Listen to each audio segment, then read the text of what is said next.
Dájú ọwọ́ yín là. Mọ́mí. Jọba. Ó yẹ máa bọ̀. Ẹ pàdé ara yín ní orúkọ tí wọ́n bá.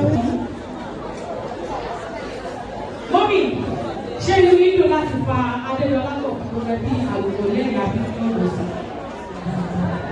Dádì, ẹ̀yin kọ́.